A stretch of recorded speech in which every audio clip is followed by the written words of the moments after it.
Hey, it's Benji Cole, son of Al Cole from CBS Radio and host of the syndicated talk show, People of Distinction. The talk that gives you an in-depth view of some of the most dynamic, intelligent, and successful people on the planet. Run to our website, alcoleenterprises.com for more info. Email me directly through Benji at alcoleenterprises.com if you'd like to get involved with what we have going. And as always, please continue to like and follow our broadcast. People of Distinction is an internationally syndicated show solely due to the love and support that you all continue to show. We're available across all major podcast distributors, and like I mentioned, people, if you keep following, we're going to continue to put out the content. Now sit back and strap in because we are delighted to showcase this next guest on our network. And on the line with us today, we have the impressive Walter Scarborough. Now, we're going to be discussing his incredible book. It's entitled From Today to Eternity, A Study of Biblical Prophecy in End Times, Volume 1. Now, keep in mind, there's also a Volume 2 you're going to want to check out. It's Amazon, it's Barnes & Noble, man, it's a lot of other places. But most importantly, be sure to check out his personal website, FromTodayToEternity.com. There, gather more information on Walter, on his books, and a hyperlink set up to take you to the purchasing pages, man. Again, it's a one-stop shop for everything. FromTodayToEternity.com. That's where you gotta go. And listen, people, it is an absolute pleasure to have Walter here on the line. If the future feels like a storm of chaos and headlines, man, you are not alone. My goodness, whoa! There's a lot happening right now. There's a lot of uneasiness and uncertainty in the air, and many Christians feel anxiety about what's coming next. You know, it's interesting, man, talking to Walter, 1/4 of the Bible is dedicated to prophecy, yet many of us, that's the part that we skim, right? We're baffled by the symbols. We're intimidated by the timelines, and frankly, a little scared of what it all might mean. But what if we're missing the point entirely? Well, enter Walter Scarborough, okay? Because he has written a comprehensive guide to biblical prophecy, not to stoke fear, but to build an unshakable foundation, okay? And today we are diving into what he believes are God's plans for the future and why it changes everything about the way we view the world today. Sit back, strap in, and get ready, man. We're about to have a fantastic conversation. Walter, first and foremost, welcome to the network, and thank you very much for being a guest. How are you doing today, man? I'm doing very good. How are you? Walter, I'm fantastic, okay? Better than I deserve, and I thank you for asking, right? I really do mean that. But listen, we're looking forward to this discussion. Walter, listen, your book, man, I think is something special. By no means is it the first book to be written about the quote unquote end times, right? Like it's nothing new. The prophecies within the Bible also nothing new, but the way that you're approaching this in the way you're deciphering all of it, man, I think it's unique. I think it's something that we are looking forward to, and I know my listening audience is as well. So listen, let's start along that journey and start by telling us a little bit more about yourself and your background. Well, I'm not a seminary professor. I'm not a Bible teacher, and I'm not a pastor. Mm-hmm. I'm actually an architect with about 45 years of technical experience in the construction of buildings.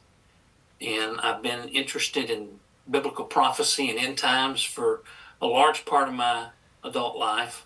And I chose to write these books. And I don't, like I said, I'm not a seminary professor or anything like that. So I've learned it on my own by reading other books and studying the Bible. Okay. Well, listen, Walter, thank you very much for that. Listen, I think it's a great segue that you've established here, okay? Because like you said, admittedly, this was not necessarily your background career-wise. But of course, it's something that has a lot of interest to you and something that you've spent a lot of time researching and gaining knowledge in. So I guess the next logical question would be, listen, you could have gathered all of this information and you could have kept it to yourself, right? Why'd you publish the book? Well, the book, the origin of the book is in the late 1990s. At that time, I was involved in a very small men's Bible study that met every other Saturday morning. Mm-hmm. And in about 1998, I started teaching a course to those gentlemen on biblical prophecy and end times. And it lasted for 6 years. It was not something that was done and over in a few months. It lasted 6 years. And in the process, I developed and provided handouts to the gentlemen for them to use. And through the course of that 6 years, those handouts evolved into being essentially chapters of a book. So when that was over, it occurred to me that I had essentially started a book. And the rough drafts, the handouts that I had would have gone together as a book. So when I decided to do that, I started filling in the gaps that I had and taking those handouts and turning them into chapters and filling it out and adding things here and there and that sort of thing. Mm-hmm. And originally the purpose was just to do it, just to see if I could do it and produce a written understanding of what I had learned. So when I was writing and studying and that sort of thing, by the time I was finished, it ended up being 1,300 pages, which it was divided into 2 volumes. And one of the biggest reasons that I wrote the books was to do something for the Lord, and then secondly, to provide something that other people could use in their journey in trying to understand biblical prophecy and end times. And I structured it in such a way that people that didn't know much about biblical prophecy and end times would be able to start kind of at the beginning and be filled in on some of the theology and the background of prophecy before they got to actual biblical prophecies of the future. Perfect. Okay. All right. Well, Walter, listen, man, you are providing a fantastic roadmap. And part of me wants to jump past a brief synopsis of the book. And of course, structurally, I think that makes sense to go there next. But again, another part of me, man, I'm at the edge of my seat and I want to just dive right in. You know, you're talking about this education that has been formulated. And now, of course, in my words, not yours, but essentially how I'm interpreting the blurb of your book. I mean, you describe how many Christians as being in a spiritual fog about prophecy. Now, listen, man, I'm curious about not only that terminology, but the meaning behind it. Okay, so let's go there next, man. 2-part question here for you. A, what do you mean by that spiritual fog that you categorize? And B, why do you think that is? I mean, if you had to diagnose a single source of this fog, what would that be? Well, there's several reasons for that fog. One, unfortunately, churches are not teaching biblical prophecy and end times very much anymore. There's a reluctance by the leadership and the pastors to teach it because they're afraid that it'll run people off from the church or be too complicated or be something that the people don't want to hear and things like that. Mm-hmm. But when they do that, what they're essentially doing is they're eliminating about 1/4 of the Bible from their teaching, because prophecy makes up about 1/4 of the Bible. And so there's a big, large piece that's missing when they don't teach it. And so the spiritual fog develops because there's no leadership leading the congregations and people in trying to understand biblical prophecy at end times. So they're intimidated by the words. They're intimidated by what seems to be a complexity and that sort of thing, which goes to my purpose in writing the books, is that I overcame that, and I've tried to prepare a set of books that would be usable by uh, novices and people new to the study, and or just people that wanted to enhance what they already knew or that sort of thing. So consequently, the books turned out to be the way they were. And the first volume, as you said, there's two volumes, and the first volume is a lot about prophecy itself, some background, a little bit of theology, some understanding of the players in the prophetic realm, and and some about prophecies that have already been fulfilled. There's about 1,000 prophecies in the Bible, and half have been literally fulfilled, which brings me to the second volume. The second volume is all about the prophecies in our future. It it it starts with the rapture and goes to eternity, us being in heaven in eternity. I love it, man. People, listen, pick up your copies today, okay? Remember, it's Amazon, it's Barnes& and Noble. Go directly to his personal website, okay? From today to eternity.com. He's mentioned it. I've mentioned it. Volume 1 is filled with so much information, but remember, it's just the beginning. You're going to want to check out Volume 2 as well, because both of these books, man, they go hand in hand, okay? And you definitely want to get them, add them to your shelf, and just get lost in the education that you're going to be able to receive. Because I promise you, man, there's a lot, okay? I want to transition now, Walter. You mentioned something astounding a moment ago. You mentioned about 1,000 prophecies that are in the Bible, and about half of them have already been fulfilled. Okay. All right. Well, I want to now go to this journey. What was the key? What was that moment? What was that verse or discovery that acted as a turning point for you that changed things from being a confusing puzzle into a coherent narrative for you? Well, there wasn't a single turning point or verse. It was more along the lines of, as I was leading the Bible study, maybe about halfway through, I realized that I was understanding it. I was getting it, and I was. Of course, I had a lot of research into it with other books and people that I value their knowledge very heavily. But it was, the turning point was kind of, I was getting it, and I felt like I could continue on and produce the rest of the Bible study as well as the rest of the books. So that's why when I decided to write the books, I was not afraid to do that, because I felt like I got it. I felt like I understood significantly enough about prophecy in end times in order to sit down and write a book, and write it from the perspective of another person who might not know as much about prophecy, that they will be able to use it in their journey. Walter, you're talking about someone being able to utilize this in their journey. And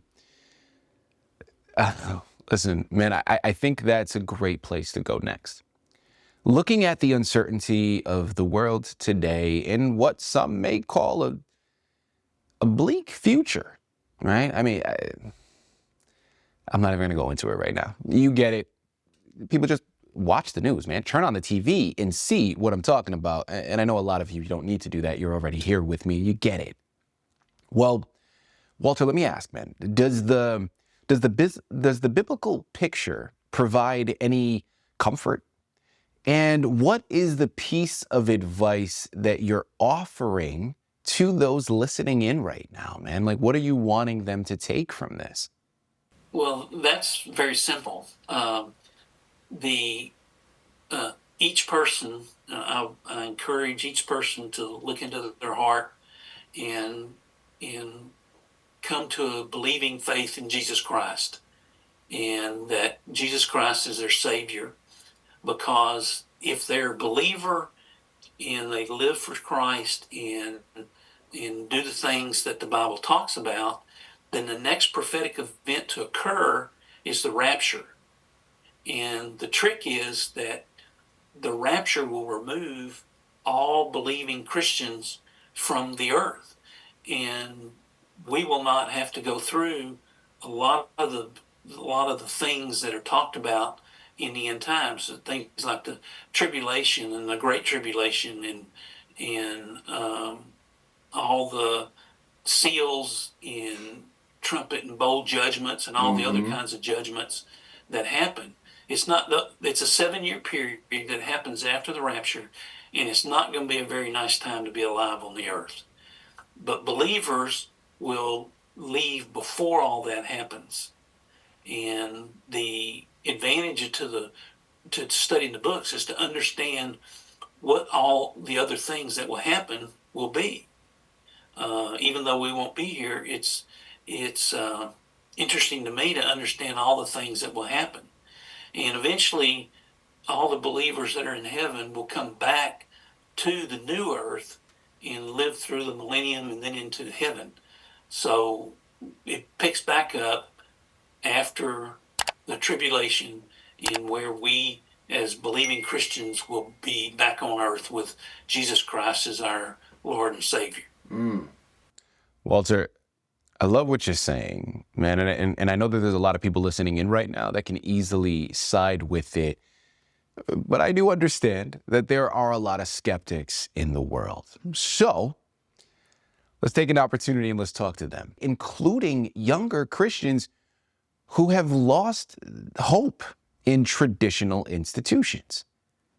So let's reach out to them, man. Like, what do you say then to someone that is maybe interested yet skeptical? Like, where do they begin to get on track to follow this path, to make sure that they aren't stuck on earth dealing with, well, as you say, some unhappy days ahead? Like, where do they find themselves in the mix of all of this, and how do they plan accordingly? Well, that's a deep question. And I would encourage anyone and everyone, whether a believer or not, to at least read the books, or try to read the books and try to understand what it is. If there's a lot of people that are skeptics, and they're skeptics because they've never tried to understand anything about theology or Jesus Christ or God or creation or anything like that. And it's difficult to make decisions about your future when you don't know a lot about one of the biggest things that is important in the future. So just like anything else that we try to understand, it takes a little bit of commitment in an application to understand it. If they're expecting something to just be done for them, then they're missing the point. The point is to become a believer and to live as a believer and do things for the Lord. To live a life that's becoming of the Lord, and living according to His principles and guidance and His being, that sort of thing. Walter, thank you very much, man. Not only just for that answer, but again for comprising all of this information. It's very helpful, and I know we're only scratching the surface here today. But as we close out, is there anything else that you'd like to leave our listening audience with before we let you go? I would just encourage you to prayerfully approach the topic of biblical prophecy and end times. It does seem to be quite intimidating at times, but try to move past that. Try to move in such a way that you tell yourself, I'm going to try to understand this. And there's all these other people in the world, including myself, that has done that. We have studied it to the point where we understand what's going on. And that's achievable by any person that's willing to commit the time and effort to study it. And I would just encourage people to first be a believer and attend church, and then if they have a special interest in future events, to read these books. And there's lots of other books. One of the things that make my books different is I start kind of at a beginning. There's a lot of theologians that write books that are topically focused, and they don't necessarily begin at a beginning. So that's what intimidates people, is they pick up a book and it starts talking about the rapture right off the bat, and they don't know what the rapture is.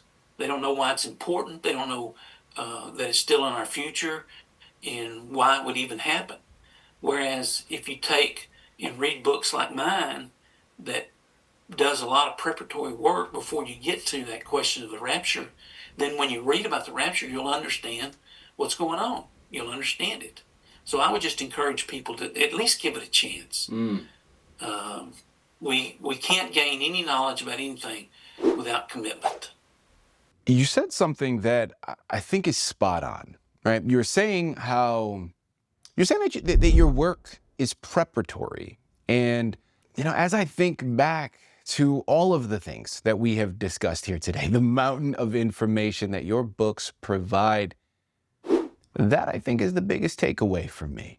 The prophecy, it isn't a puzzle for the paranoid. It is a promise for the prepared. It anchors us. And I think your books do that too. So people, listen, man, as you head on over and you purchase your copies, don't let your confusion be your default.